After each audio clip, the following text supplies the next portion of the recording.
Hi అందరికీ, welcome back to my channel. Welcome back to one more vlog. అందరికీ ముందుగా happy Karthika పౌర్ణమి. నేను Sudheer office అయిపోయాక ఇప్పుడే ఇక్కడికి వచ్చాము. కార్తీక పౌర్ణమి కదా, మేము గుడికి వచ్చామన్నమాట. 365 వత్తులు మనం వెలిగించాలి అని చెప్పేసి 6 o'clock to 9 మాకు ఇక్కడ ఓపెన్ అవుతుంది temple. Let's get this vlog started. So Karthika పౌర్ణమికి వత్తులు వెలిగించడానికి నేను సుధీర్ గుడికి వచ్చేసాము. అండ్ ఇక్కడికి రాగానే మాలాగా చాలామంది ఈవినింగ్ వచ్చారు. అండ్ కొంతమంది అయితే పక్కగా ఈవినింగ్ సెలబ్రేట్ చేసుకునే వాళ్ళు కూడా ఉంటారేమో. సో చూడండి ఎన్ని కార్లు ఉన్నాయో. అండ్ మీరు చూస్తుంటే నా వ్లాగ్స్లో నేను ఎక్కువగా ఇదే టెంపుల్కి వస్తాను. నాకు ఎందుకో తెలియదు, కానీ ఈ టెంపుల్కి వస్తే నిజంగా మన ఇండియాలో ఉన్న టెంపుల్స్ విజిట్ చేస్తే ఎంత తృప్తిగా ఉంటుందో, ఇక్కడ ఈ టెంపుల్కి వస్తే కూడా నాకు అంతే హాయిగా ఉంటుంది మనసుకి. సో అందుకని ఎక్కువగా ఇదే టెంపుల్కి వస్తూ ఉంటాను. అండ్ లక్కీగా ఈసారి మేము వచ్చినప్పుడు ఇక్కడ అయ్యప్ప పడిపూజ జరిగింది. కార్తీక పౌర్ణమి రోజు ఇదొక ఇంకా స్పెషల్ అనిపించింది ఏంటంటే అయ్యప్ప పడిపూజ. అండ్ నేను అది రికార్డ్ చేయలేకపోయాను, ఎందుకంటే ఆ హ్యాపీనెస్లో ఇది చూడగలుగుతున్నాము అని నేను రికార్డ్ చేయడం కూడా మర్చిపోయాను. అంత హాయిగా అనిపించింది నిజంగా చెప్పాలంటే. ఇండియాలోనే చూడడం నేను ఎప్పుడు అయ్యప్ప పడిపూజ, కానీ ఇదే ఫస్ట్ టైం ఆస్ట్రేలియాలో. సో అలా లీనమైపోయామన్నమాట. అండ్ ఆ తర్వాత మేము టెంపుల్లో దర్శనం చేసేసుకొని బయటకు వచ్చేసరికి ఇలా దీపాలు, కార్తీక పౌర్ణమికి దీపాలు పెట్టడానికి ఈ సెటప్ అంతా టెంపుల్ వాళ్ళు ఇలా అరేంజ్ చేశారు. ఒక సైడ్ తులసి కోట దగ్గర ఇలా ఒక స్పేస్ని సేఫ్గా ఉండేది చూసి ఇట్లా అలాట్ చేశారు. సో ఇక్కడే అందరూ వచ్చి కార్తీక పౌర్ణమికి వాళ్ళు కావాల్సిన వత్తులను వెలిగించుకొని మొక్కుకొని వెళ్తున్నారనమాట. అయితే ఇక్కడే మేము కూడా ఒక ప్లేస్లో కూర్చొని నేను సుధీర్ ఇంకా మా వత్తులు వెలిగించడానికి వెయిట్ చేస్తున్నాము. అయితే ఇంట్లో ఎవరైతే యజమాని ఉంటారో వాళ్ళే చెయ్యాలంట. ఇంకా మా ఆయన యజమాని కదా ఇప్పుడు. సో తను నాకన్నా పెద్ద కాబట్టి ఆయన హస్బెండ్ చేస్తే చాలా మంచిదంట. సో అందుకని చెప్పేసి సుధీర్తోనే వత్తలు వెలిగించి నేను ఇలా చేతిని పట్టుకున్నాను అనమాట. అయితే ఇక్కడ నేను మా ఫ్రెండ్స్తో వచ్చాము. సో మేము వాళ్ళొక కపుల్ మేము ఒక కపుల్ వచ్చేసి ఇక్కడ పూజ చేసేసుకొని ఒక ప్రమిద అంటారు కదా, మట్టితో చేసిన దీపం పెట్టడానికి ఉండేది, అది తీసుకొచ్చామన్నమాట. ఆవు నెయ్యి తీసుకొచ్చాము. సో అమ్మ చెప్పింది ఆవు నెయ్యితో పెట్టమని. అసలు కార్తీక పౌర్ణమి ఎందుకు ఇంత స్పెషల్ అంటే 365 డేస్లో మనము ఎప్పుడైనా దీపం పెట్టలేకపోతే ఈ ఒక్కరోజు పెడితే ఆ 365 డేస్కి పెట్టినంత దాంతో సమానం కాబట్టి ఇంకా అది ఎంత పవర్ఫుల్లో చూడండి. ఇప్పుడు మనం ఇంట్లో రెగ్యులర్గా దీపం పెట్టుకుంటాము, కానీ పెట్టుకోలేని డేస్లో, కుదరని డేస్లో ఇలా ఈరోజు పెట్టుకున్న దాంతో సమానం అనడం అయితే చాలా చాలా బాగా అనిపిస్తుంది నాకు.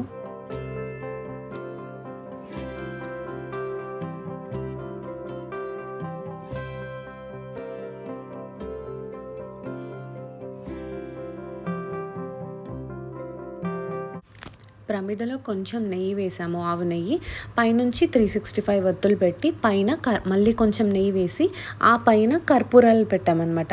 అదైతే త్వరగా వెలుగుతుంది కదా మంటకి అని చెప్పేసి. సో ఇక్కడైతే సుధీర్ 365 వత్తులు వెలిగిస్తున్నాడు.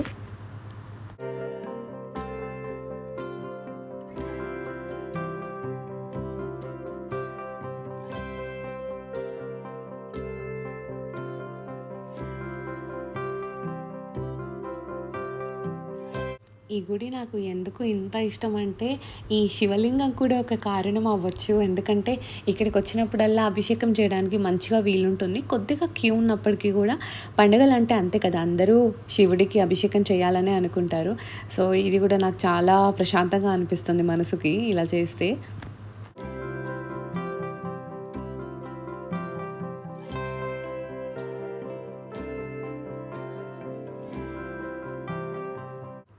సో ఇది టెంపుల్కి రాకముందనమాట. నేను సుధీర్ ఆఫీస్ అయిపోగానే కొంచెం సేపు అలా మాట్లాడుకుంటూ కాఫీ తాగాము.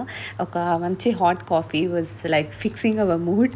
అండ్ మంచిగా టెంపుల్కి వెళ్ళాలి అని ఉండే. అండ్ మళ్ళీ వచ్చాక వండడం కష్టం అని చెప్పేసి నేను వెళ్ళే ముందే పొట్లకాయ పెరుగు పచ్చడి చేశానమాట. చాలా చాలా రోజులు అయిపోయింది చేసి. సో అందుకని చెప్పేసి ఈసారి చేసుకున్నాను ఈరోజు. అండ్ ఇది చాలా సింపుల్ అండి. చాలామంది పొట్లకాయని ఉడకపెట్టి ఆ వాటర్ అంతా ఫిల్టర్ చేసేసి పెరుగులో వేసి మిక్స్ చేసి డైరెక్ట్ చేస్తారు. కానీ నాకు ఎందుకో అలా తింటే కొంచెం పచ్చి పచ్చిగా అనిపిస్తుంది. అందుకని చెప్పేసి నేను ఇలా ఫ్రై చేస్తాను.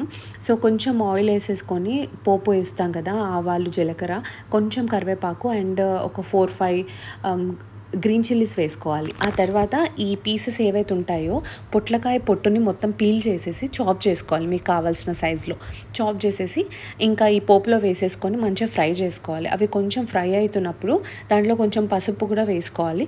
అండ్ ఇది ఒక 5 to 10 minutes సాటే చేసుకోవాలి. అండ్ దీంట్లో ఇప్పుడు కొంచెం సాల్ట్, ఇంకా మీకు కావాలంటే కొంచెం ధనియాల పొడి, గరం మసాలా ఇలాంటివి వేసుకోవచ్చు. పోపులో ఆనియన్స్ వేయాల్సిన అవసరం లేదు, ఎందుకంటే మనము పెరుగులో రైతాలో ఎలా అయితే పచ్చివి తింటామో అలానే అనమాట. కొంచెం సాల్ట్ వేసేసుకోవాలి. అండ్ ఈలోపు ఇక్కడైతే ఈ పొట్లకాయ ఫ్రై అయిపోతుంది.